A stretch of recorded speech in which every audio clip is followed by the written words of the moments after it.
All right, welcome back. Today we're going to be starting chapter 15. This chapter is going to be dealing with mechanical waves, which is, again, a super important topic. In physics, you're going to be dealing with waves a lot. And especially today, we're going to be learning how to write a mathematical description of a physical wave. So that's kind of like all of physics, honestly. All right, so let's just get right into it.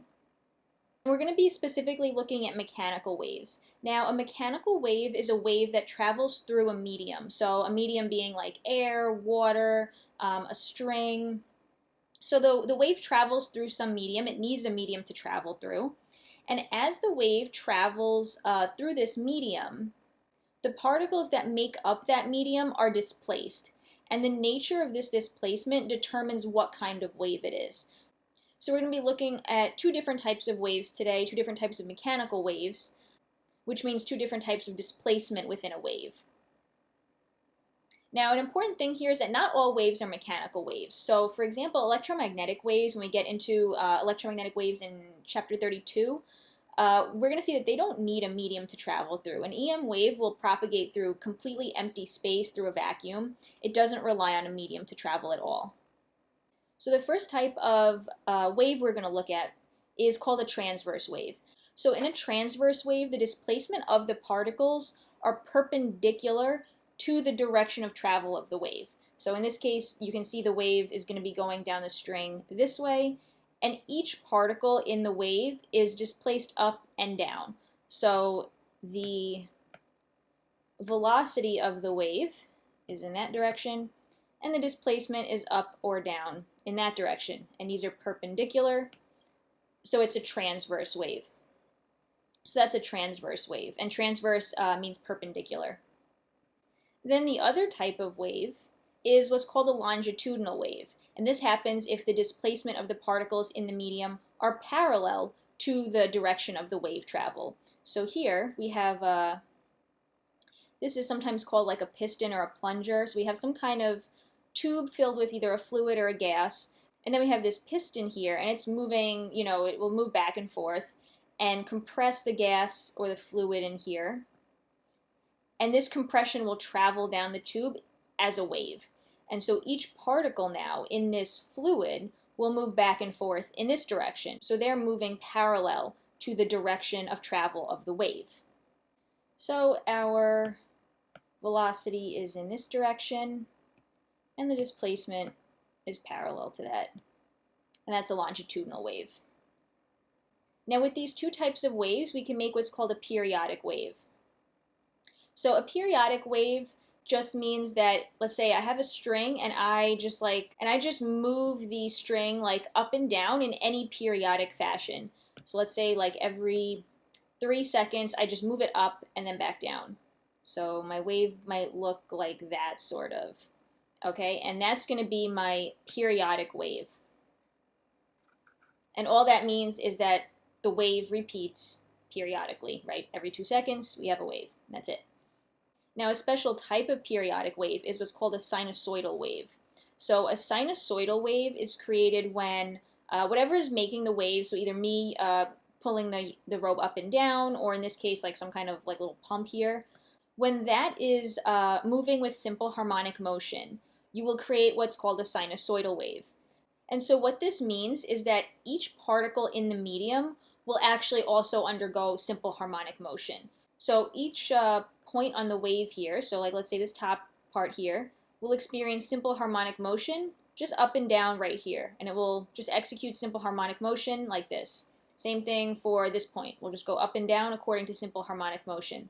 And this one, every single point on the wave will be executing simple harmonic motion in one dimension. So one important thing to keep in mind is that a sinusoidal wave is a subset of a periodic wave. So a periodic function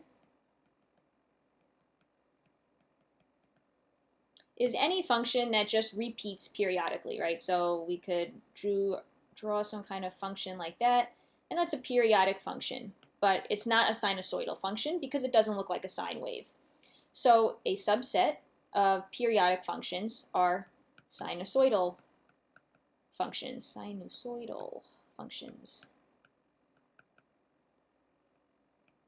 And sinusoidal just means cosine or sine. So those are your two sinusoidal functions. There's no such thing as a cosinusoidal function. Sinusoidal refers to both sine and cosine. So these are sine and cosine. And obviously we know what sine and cosine look like. So that will be any function like that or like that. And now an interesting thing, if you've taken, maybe you might do it in multivariable calc, or I'm not sure when you do Fourier series, but if you've seen Fourier series already, then you're aware of this. But any periodic function can be expressed as a combination of sinusoidal functions. So a periodic function like this, or any periodic function, I can express as a combination of sines and cosines. And that's what a Fourier series is. So if you've done Fourier series, you've seen that already. If not, don't worry, we're not going to be doing Fourier series or Fourier transforms or anything like that. But it's just important to keep in mind that sinusoidal is a subset of periodic, and periodic does not necessarily imply sinusoidal. You can have a periodic function that is not sinusoidal. All right, then another important property of our physical waves is the wavelength. So the wavelength of a periodic wave is just the distance from one crest to the next. So I can draw a wave here like this. And a wavelength is just from right here, I can draw to right there, and that will be one wavelength. Or you could do it between any two corresponding points. So I could do it from down here to the point, the other point down here. This is called a trough. Or if you wanted to do it from right here, you just go to the corresponding point on the next wave, which is right there. And that's a wavelength.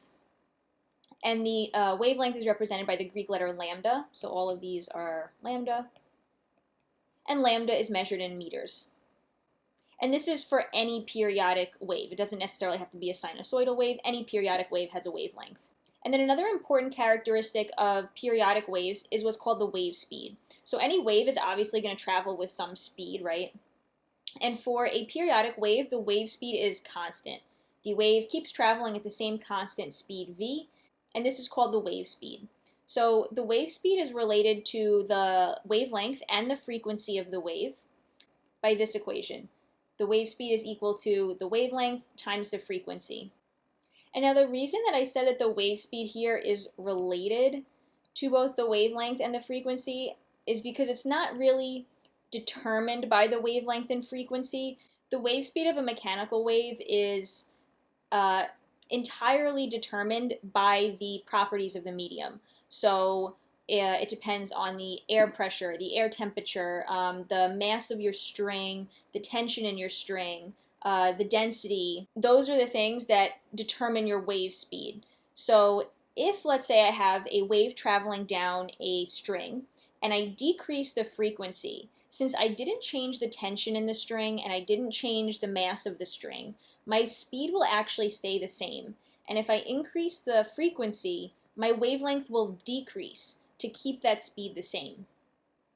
So what that means is that all frequencies in the same medium will travel at the same speed. And not all waves have this property. Electromagnetic waves don't have that property. So in the case of a wave traveling down a string, which we're going to be using a lot, the wave speed is given by the square root of the tension in that string and the mass density of that string, or the mass per unit length. So this equation will be popping up a lot. Some books use T here for the tension, but your book uses F, so I figured I'd use the same thing that your book uses. So the only way I can get the wave speed of a wave traveling down a string to change is by either changing the tension in the string or by changing the mass density, so either changing the mass or the length of your string. Okay, so we saw a sinusoidal transverse wave. Now let's look at a sinusoidal longitudinal wave. So a sinusoidal longitudinal wave will have something like this. So we'll have this like plunger moving in simple harmonic motion. So this is going back and forth according to simple harmonic motion. And that will make the wave propagate down this tube of gas or fluid, whatever it is, in the direction v. And you'll get these areas of high density in your fluid and then these areas of low density here. And each particle in the medium is just traveling back and forth like this. So we can see here, I'll zoom in a little bit. So imagine time is like going down this way, so we start here and then as time progresses we look down here. So as time progresses, a single particle right here will move up here and then it will move back down here and it will move like that according to simple harmonic motion. So you can see it still sort of traces out a sine function because it is undergoing simple harmonic motion, just in the parallel direction to travel, not the perpendicular direction. So we're not going to spend too much time on longitudinal waves in this chapter, but in chapter 16 we will. All right, so let's just do a quick example. So here we have one end of a 2 kilogram rope is tied at the top of a crevice 80 meters. Should be 80 meters deep. Okay, at the other end of the rope is a 20 kilogram box of rocks down here.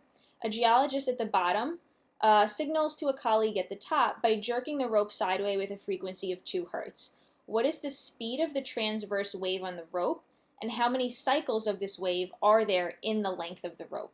So we have this rope coming down here. It's got a mass at the end of 20 kilograms. And the guy at the bottom is shaking it with a frequency of 2 hertz. So let's just write down what we have here. So we have the mass of the rope is 2 kilograms. The length is 80 meters. So we're just going to assume that the length of the rope is the same as the depth of this little canyon here. And then the mass of the box is 20 kilograms. And the frequency is 2 hertz. So we remember that the wave speed will be given by the square root of the tension and then the mass per unit length of the rope. So we have to find the tension in the rope first. So the tension in the rope is just going to be the weight of the box at the bottom, right? Because that's the only thing that's giving the rope any tension is just this box hanging at the end of it. So the tension in the rope will just be the mass of the box times gravity.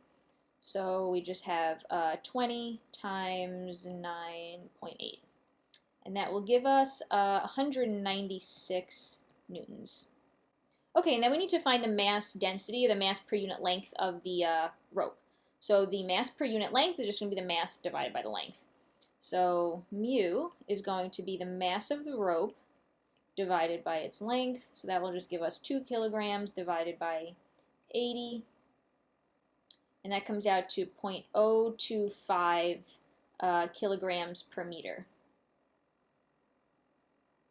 And then we can just put that all together and get the wave speed. So we have 196 divided by 0.025 square root, and that comes out to 88.5 meters per second. So this is our wave speed. And now how many cycles of this wave are there on the rope's length? So how many wavelengths will I fit on this rope given a frequency of 2 hertz? Okay, so remember that the wave speed is related to the wavelength and the frequency as lambda times f. So I need to find the wavelength first if I want to figure out how many wavelengths are on 80 meters of rope. So I can divide the velocity, which we just found, by the frequency. So this will give us 88.5 divided by 2 hertz. Comes out to 44.3 meters.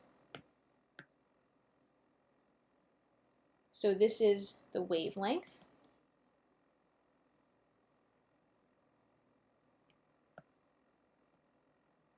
And then I want to figure out how many of these wavelengths will fit on my 80 meters. Well, if I have 80 meters of rope, I can just divide it by the wavelength and figure out how many wavelengths fit. So this comes out to 1.81 wavelengths. So almost 2 fit. So it's actually a pretty big wavelength. So it's like that almost, maybe, not really. So it'll be more like that, right? Almost 2 fit. All right, so now we're going to develop the actual mathematical formulation for these mechanical waves. So we're going to do a transverse wave today. So think back to our simple harmonic motion. We had a function of time that described the displacement of the particle, and it was given by a cosine omega t. And it was just one-dimensional, right? Because we just had a particle on the x-axis, and it was just going back and forth between, its maximum amplitude and the minimum, and it was just going back and forth in simple harmonic motion, so it was just a function of t only.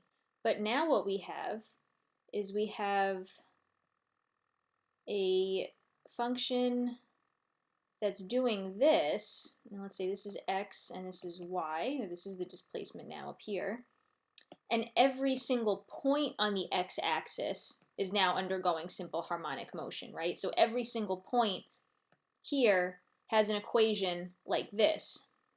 So if we want to know at any point what the displacement is, we need to specify two things now. We need to specify both the point that we're interested in, right? Where on the x-axis, where along the rope are we looking at, and the time, because if we're looking at this specific point here, at one time it might be right here, and then at another time it might be up here, and then at another time it might be down there. So we need to specify two things now. We need to specify the x and the time. So we're going to have a function of two variables, x and t. So let's look at a wave that's just a pure cosine function. So it starts at its maximum amplitude and then goes like that. So this is the amplitude here. And this is the y direction, the displacement, and this is x. So to develop our full formula for every point on the line, so let's just first look at our x equals 0. So just this first point on the rope.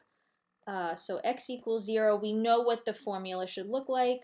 The displacement at 0, t is going to be equal to just the simple harmonic motion equation that we had. And then on top of that, at time t equals 0, it's just going to be equal to the amplitude, right? Because we said our wave is starting at its maximum amplitude. The first point is just starting up here. So we also have that y at 0, 0 is just equal to a, because cosine of 0 is 1. Now we also know that the wave is traveling with speed v.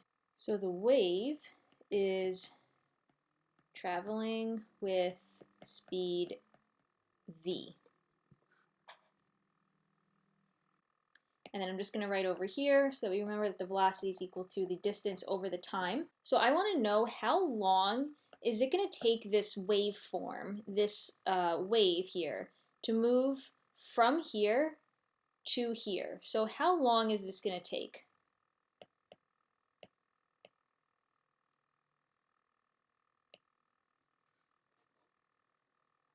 So now let's look at another point on the wave. So let's look at this point here, at some random point x.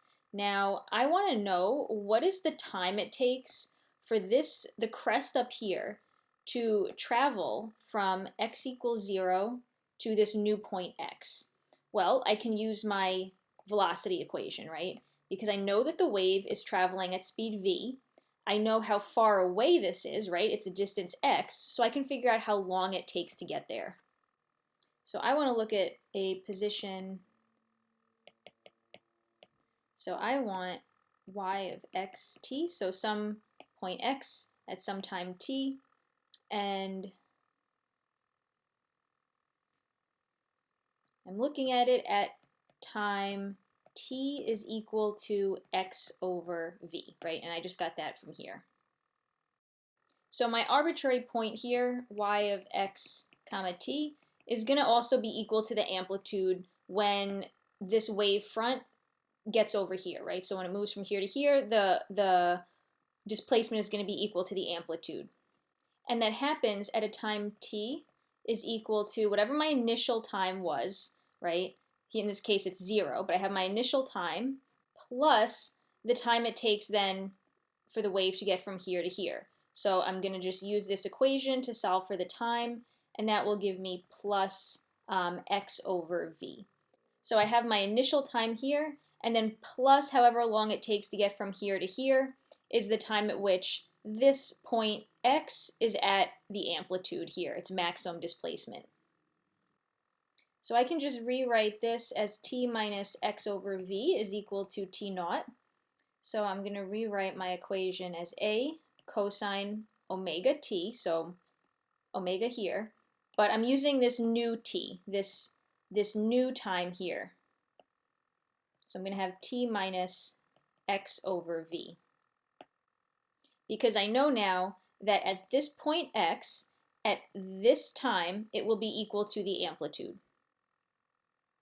Now I'm just going to use a property of cosine to rearrange this a little bit for later so that it's in the right form.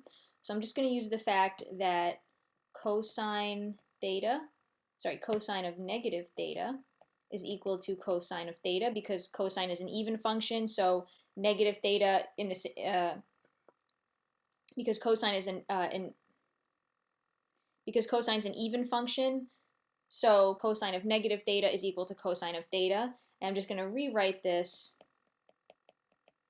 as a cosine omega x over v minus t. So all I did was just switch the negative sign in here. And now this formula now that we have is true for any point on our string. So this will actually be able to describe the displacement at any point along our string at any time. All right, so now I'm gonna reorganize this a little bit again. So let's just rewrite what we had here. So we had y of xt is equal to a cosine omega x over v minus t. And I'm just going to distribute out my omega in here. So I'm going to just rewrite this as cosine omega x over v minus omega t. So now I want to get rid of the velocity here. So I want to get rid of this v.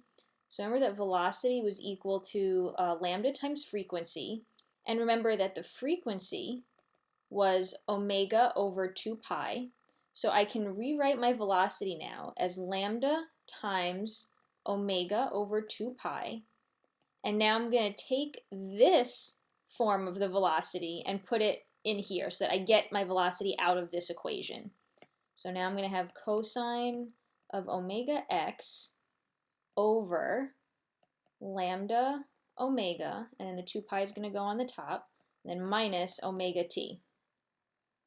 All right, now I can see that my omegas cancel.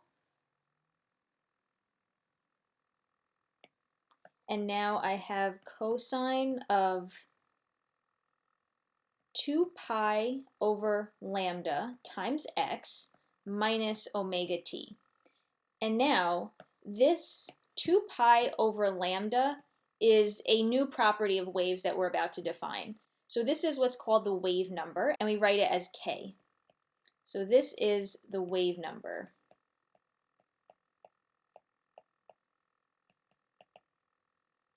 So now I can rewrite my equation as y of xt is equal to cosine kx minus omega t. And now we're going to talk about why we care about the wave number in a second, but for now, this is our final equation now. So this is the formula, the wave function, for a sinusoidal wave propagating in the positive x direction. Okay, and it's a function of the position along the x-axis and the time. And we have the wave number here, the position on the x-axis, the angular frequency omega, and the time. And now if we had a wave propagating in the negative x direction, this would just be a positive here. So if we had a wave propagating in the negative x direction, this would be a cosine kx plus omega t. And what you can do to, you can derive that as well. You can go back to here, and instead we had a wave propagating from left to right. Do it for a wave propagating from right to left, and you'll get that extra positive sign will come out right here. So this will be a positive instead. All right, so this is the formula that we're going to be using a lot in this chapter.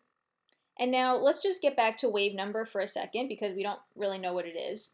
So the wave number, let me write my equation out again. So the wave number you can think of as a spatial frequency. So the wave number, so K, the wave number, is given by, as we said before, 2 pi over lambda. So it's 2 pi over lambda, which means it's measured in radians per meter, right? And now remember we had omega, the angular frequency, was 2 pi times the frequency, and it was measured in radians per second. So like I said, you can think of the wave number sort of as the spatial frequency. So just like the angular frequency tells you how many cycles per second, the wave number tells you how many cycles per meter. So it's a cycle per unit time versus a cycle per unit length. So since we have a function of 2 variables, one variable in a spatial direction and one variable in a time direction, it makes sense that we need a frequency for both because we have the wave itself is oscillating right down our medium, but we also have the particles themselves are oscillating. So we need a frequency for both. So that's a way you can think about wave number.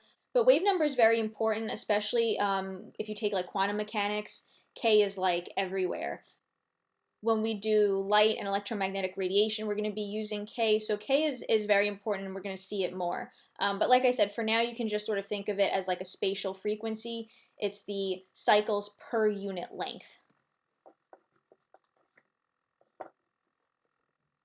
And there's just one other thing about the wave number and how it relates to the rest of the wave. So remember, we've got K is equal to 2 pi over lambda. And we just had velocity is equal to lambda times the frequency. So I'm going to rewrite lambda using this equation, and I'm going to rewrite lambda as 2 pi over k. So 2 pi over k, and then the frequency, just as I did in the last slide, I'm going to rewrite the frequency as omega over 2 pi. And then I can see my 2 pi's cancel, and I'm left with omega over k is equal to the velocity. So this is also a very important relation for waves, that the wave number and the frequency are, the angular frequency, are related to the velocity of the wave. And then one other thing also that I'm not really sure why your book leaves this out because I think it's a little bit confusing.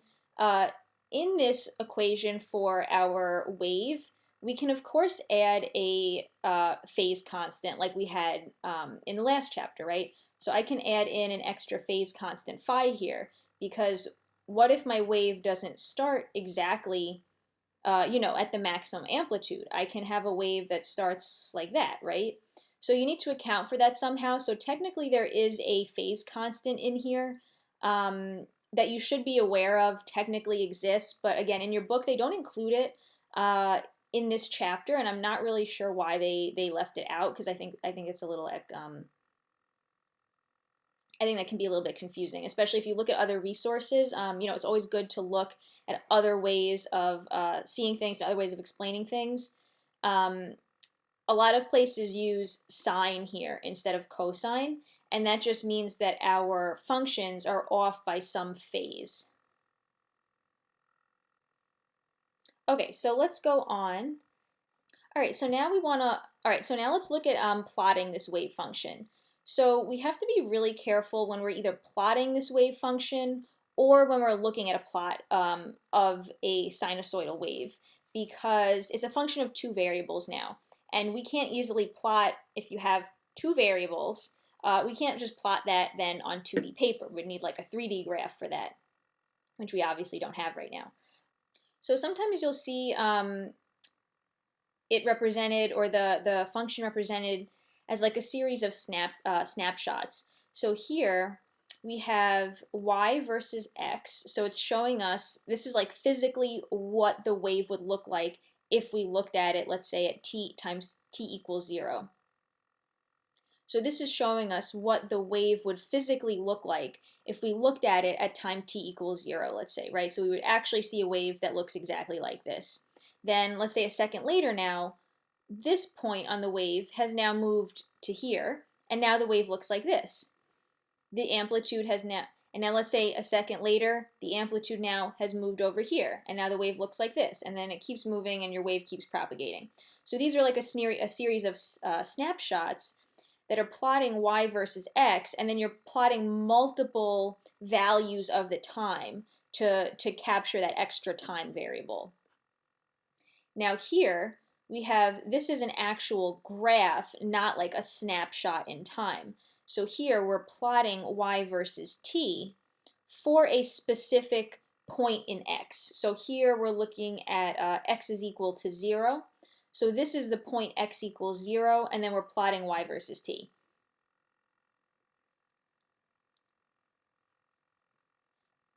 And then the other thing to be really careful of is what information can you get from these different graphs based on if you're plotting y versus x or y versus t. So if you're plotting, let's say, y versus x here, the distance from peak to peak is going to give you the wavelength because you're plotting it against a distance, right, a length x, so this will give us our wavelength. But now if you're plotting y versus t, the distance from peak to peak or minima to minimum is going to give you the period because now you're looking at a time axis.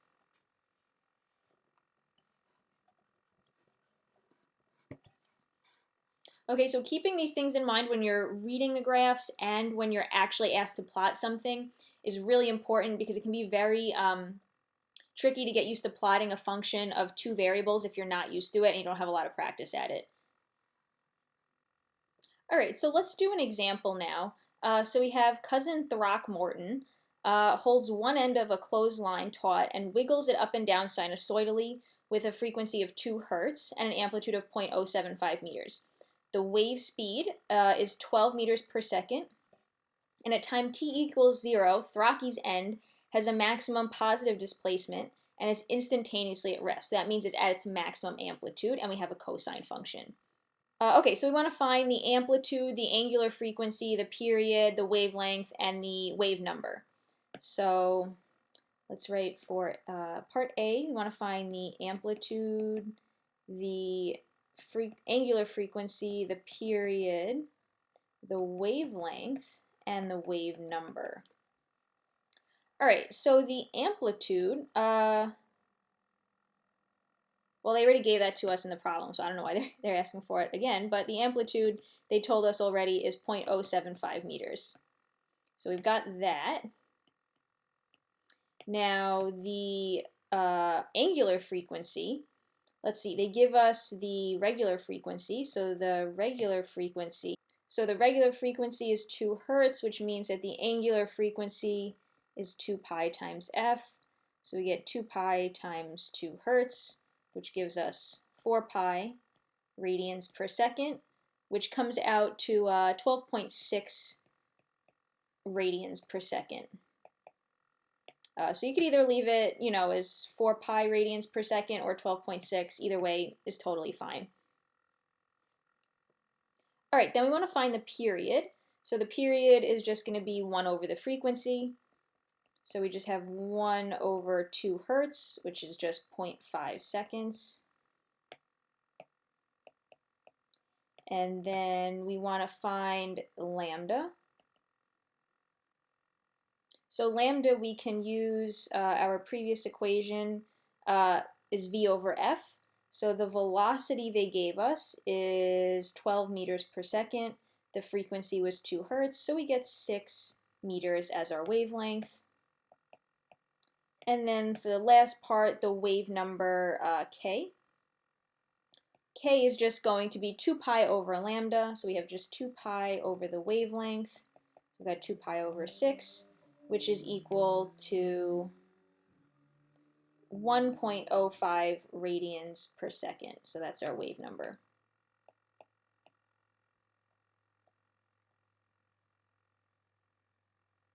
All right, now we just want to write a wave function describing this wave.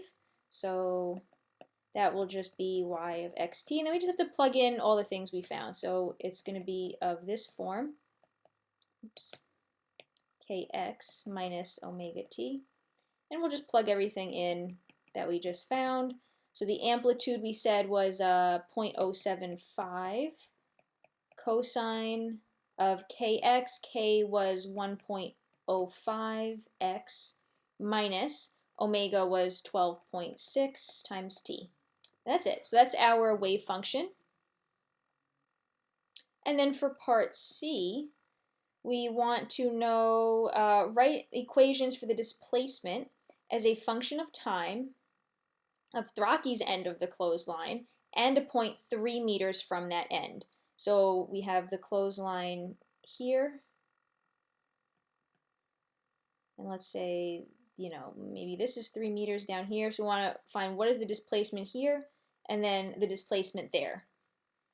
So the displacement at the end at x is equal to 0 will just be y of 0 is equal to 0.075 times cosine, and then just plug in 0 right here. So we'll just get negative 12.6 t.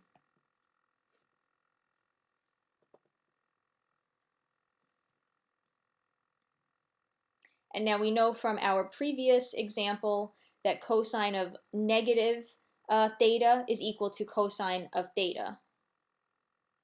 So we can actually just rewrite this as 0.075 cosine 12.6 t. Now you don't have to do that. You could just leave it as negative. That's totally fine. But sometimes it's just better to have things positive because negative signs just, you know, make room for error. So okay, now we want to do a 0.3 meters down the line. So now we're going to do y of 3 comma t is equal to 0.075, and we're just going to plug in x is equal to 3. So we're going to have cosine of 1.05 times 3 minus 12.6 times t. Okay, now this is completely correct, but I just want to show you something so that we get a little bit better feel for these waves.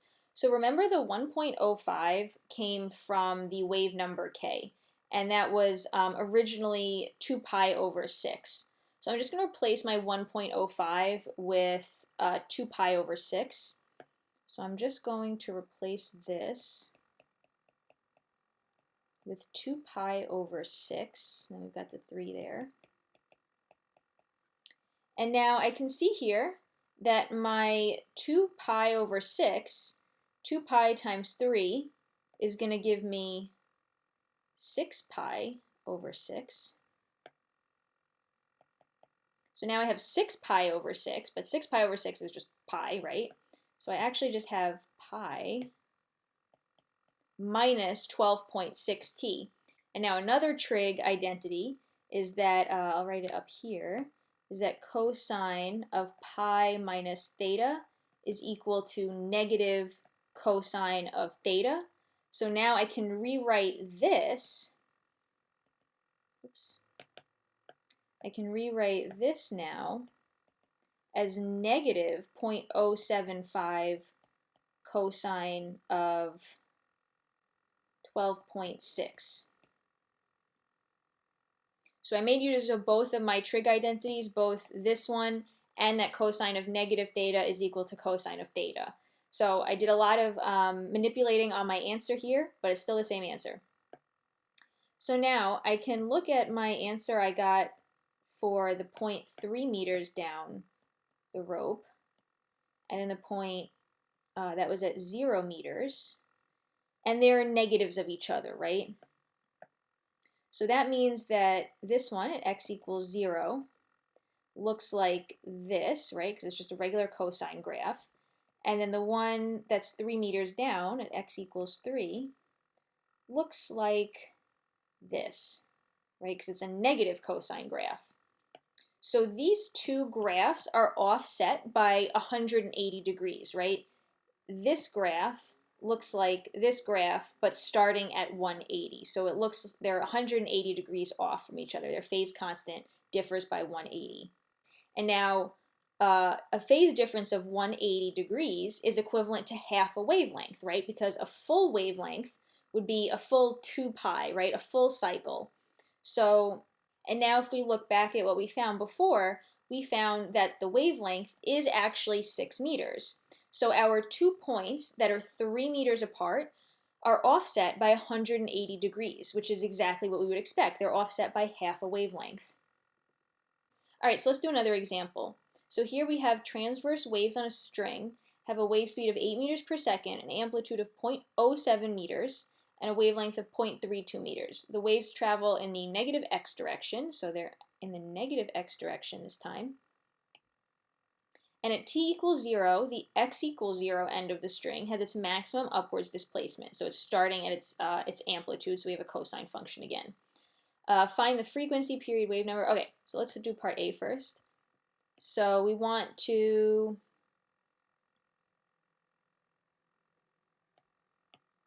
I'll just write what we have here. So we have the wave speed is 8 meters per second.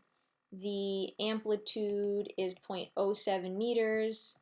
The wavelength we said was 0.32 meters. And it travels in the negative x direction. Okay, so for part A, what is the frequency first? So the frequency, we can use the velocity and lambda, right? So the frequency, we can use this equation. So the frequency will be given by v over lambda. So we'll have 8 over 0.32, which will give us 25 hertz. So we'll get 25 hertz there for the frequency. Now we want the period. So the period will just be 1 over the frequency. So we'll just have 1 over 25 hertz. And that comes out to 0.04 seconds. So we've got 0.04 seconds for the period. Now we want the wave number. So the wave number is 2 pi over lambda, the wavelength. So we have 2 pi over 0.32, which is 19.6 radians per meter. Okay, so that is part A. Now for part B, we want to write a wave function describing the wave. So just like in the last example, we'll just plug in our variables to our wave function equation. So, whoops, I always write that first. So we have kx minus omega t, but they said that this one was going in the negative x direction. So it's going from right to left. So that means this one actually gets a plus sign here. So now let's just plug in our amplitude and everything. So the amplitude we said was 0.07. Then we've got cosine, k was 19.6 times x plus omega. We didn't find omega, we found the frequency. So let's just find omega quickly. So omega was 2 pi times the frequency. The frequency was 25 hertz. So that comes out to 2 pi times 25 gives you 157 radians per second, and then times the time. So this is our function, our wave function. Now let's see for part C. We want to find the displacement of a particle at x equals 0.36 meters at a time of t equals 1.5 seconds. So all we have to do is just plug that x and t into this equation here. So we're doing y of 0.36 is x, and 0.15 is t. So we have 0.07 times cosine of 19.6 times the x value is 0.36 plus 157 times the time value we'll plug in is 0.15. And then just plug that into your calculator, and we get 0.048 or 0.049, depending on how many significant figures you used. Like I said, I don't really care that much about significant figures. So 0.048 or 0.049 is totally fine.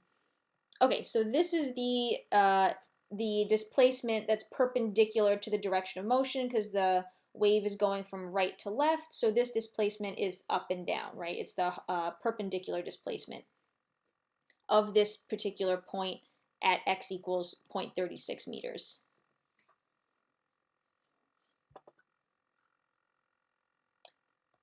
Okay, so that's part C. Now let's look at part D. So for part D, so how much time must elapse from the instant in part C, so from this t equals 1.5 seconds, until the particle at that position here next has a maximum upwards displacement? So from the time we just looked at in part C, how much longer until that particle is now at its maximum amplitude?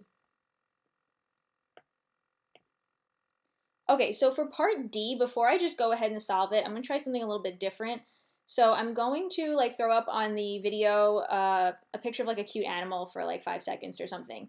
And if you want to work on part D yourself, because part D is a little bit challenging, pause it, try to work on it yourself, and then come back and we can solve it together. If you don't want to try to solve it yourself, obviously just keep watching. I'll leave the picture up for like 5 seconds so you can just watch the solution right away if you want. But I figured this might make things maybe a little bit more interactive, even though it's not really that interactive online, but you know, we'll do our best. So I'll put a Google survey in the description, asking if you want me to do more things like this to at least make it a little bit more interactive and a little bit less like, you know, I know watching a physics video for an hour is not that fun. So maybe this will make it a little bit more interesting. So let me know if you want me to keep doing this. I can try to do like 1 or 2 per video to make things a little bit more entertaining. Okay, so anyway, I'll throw up that picture right now. You can pause the video, work on it yourself, or just keep watching and we'll solve it you know, together in 5 seconds.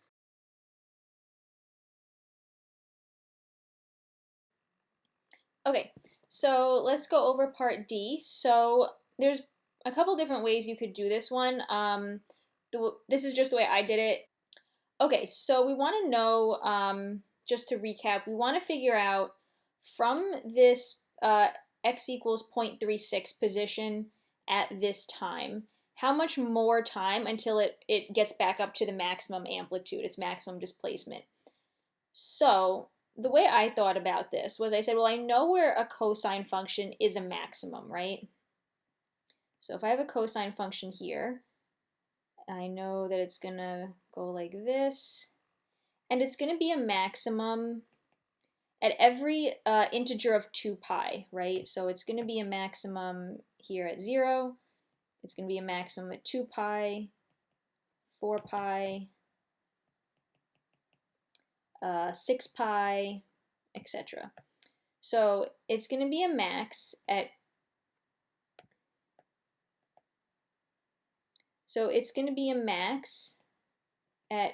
cosine of 2n, because cosine of 2 pi n, because cosine of 2 pi n is equal to 1. So every integer multiple of 2 pi, cosine will be a maximum. So what I wanted to do is I wanted to figure out, okay, at this original, at the time here that we just figured out, where is this argument? So where is this argument of cosine? Where is it on this plot? Is this like really close to 2 pi? Is it like at 8 pi? Is it at 7 pi? That way I can figure out where on its oscillation we are.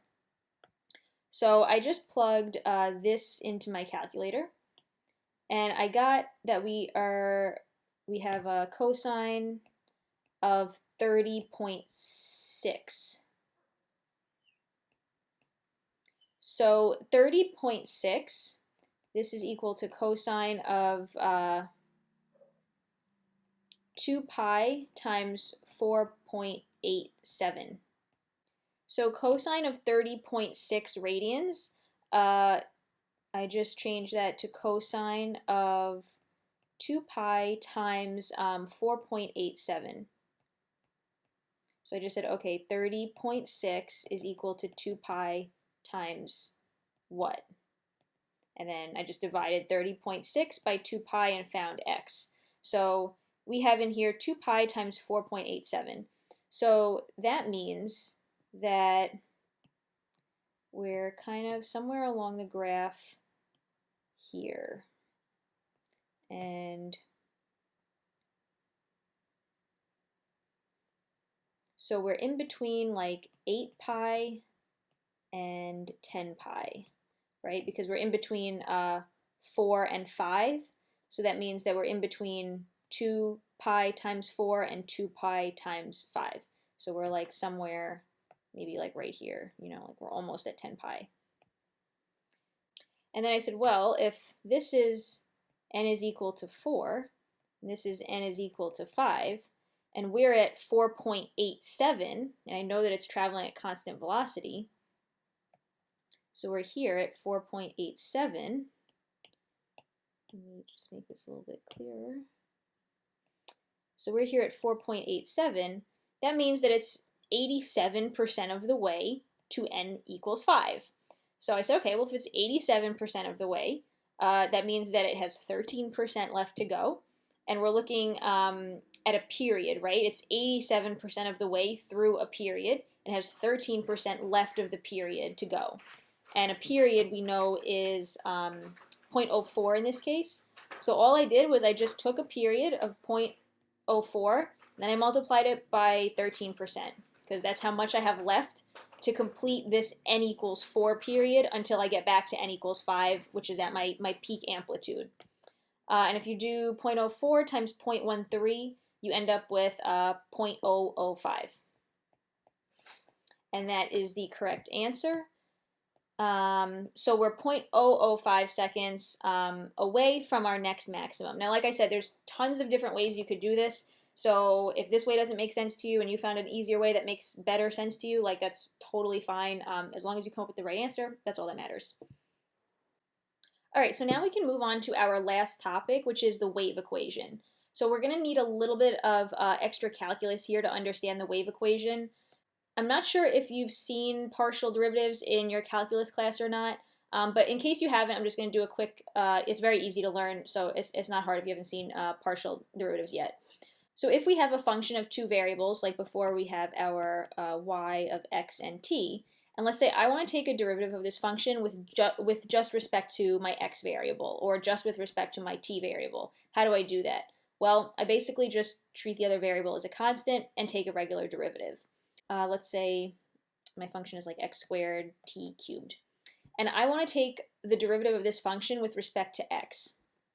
How do I do that? Well, it's really easy. I just treat the other variable like a constant. So if I want to take the partial derivative of y with respect to x, and the partial derivative is signified by this like extra curly d here, so this means partial derivative. If I take the partial of y with respect to x, I just take the derivative of this function like normal, but just pretend t is a constant. Just treat it like it's k or c or whatever. So we'll get 2x t cubed. That's it. If I want to take the partial of y with respect to t, I do the same thing. I have dy dt, and then I just treat x like a constant. So x squared stays the same, and then I get 3t squared. And that's it. If I want to take the double partial derivative, so if I want to take, go back here and take the double derivative with respect to x, I will just write it, just looks like that. And then I just do the same thing again. So now I just take the derivative with respect to x again, I get 2t cubed. And then I can do the same thing over here with t. Let's take the double with respect to t, and we get x squared stays the same again. And then here we get 6t, that's it.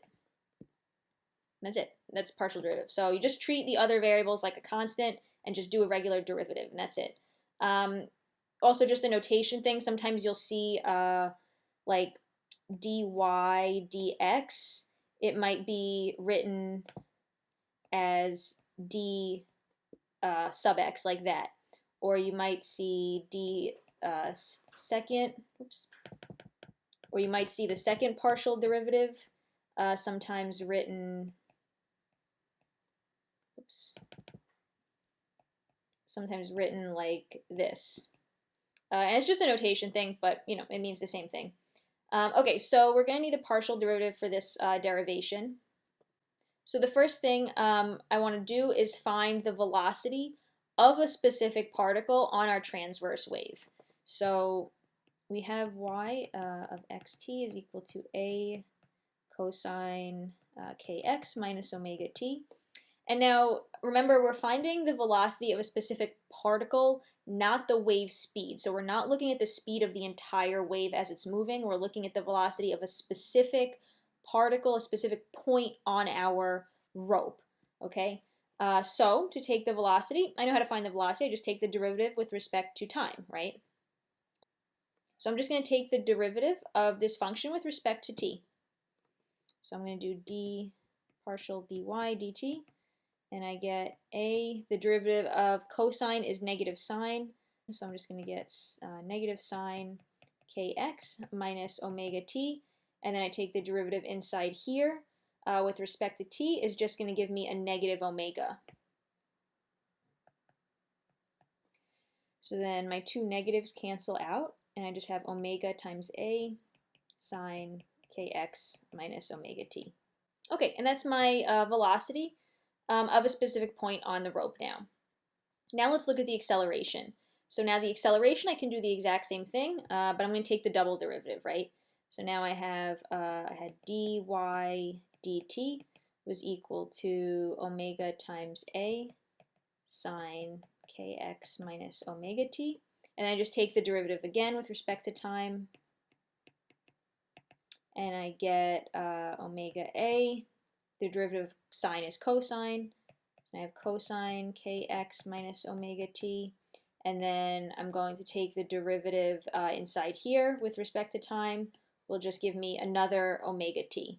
So then I have another factor of omega t out here.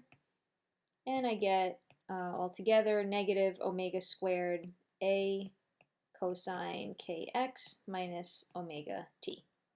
All right, so this gave me the velocity and acceleration of each particle. Now, I can also take the derivative with respect to x, right? So I can take the derivative of, let me write my original equation first.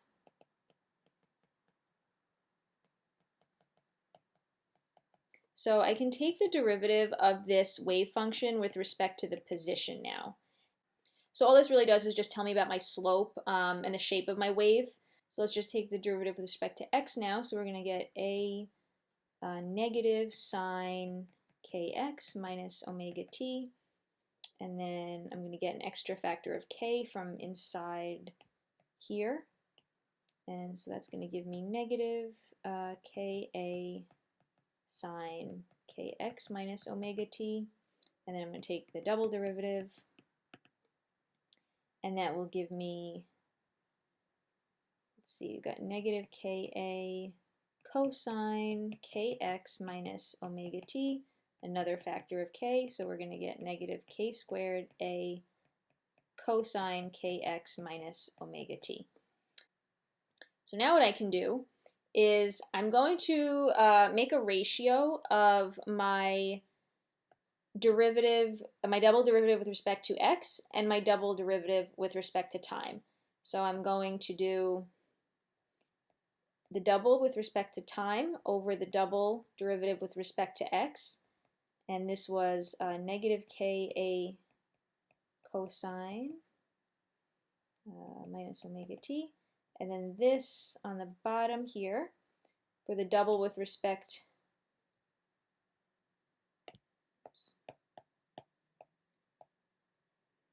So the double with respect to time was negative omega squared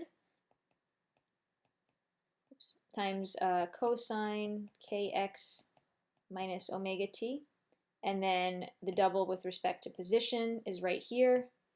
And we had negative k squared a cosine kx minus omega t. So now we can see our acceleration, our amplitude cancels, and the entire cosine function cancels. and our negatives cancel. So what we're left with is we have the double partial with respect to t, and the double with respect to x is equal to omega squared over k squared.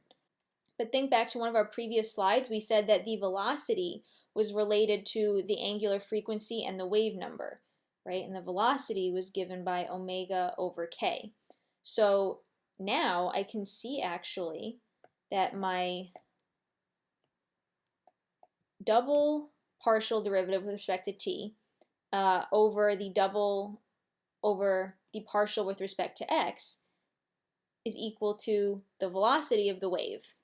But now this is actually the velocity of the entire wave, right? So even though I started just looking for the velocity of a particular particle on the wave, and then used that to find the acceleration, and then I just looked at the shape and the slope of the wave, the ratio of those two things actually gives me the velocity of the entire wave. So this is what's called the wave equation. I just rewrote it here. So this is called the wave equation, and it's one of the most important equations in all of physics. Whether you're a physics major or an engineering major, you're going to be seeing this equation a lot. We're going to be seeing it again when we do EM waves.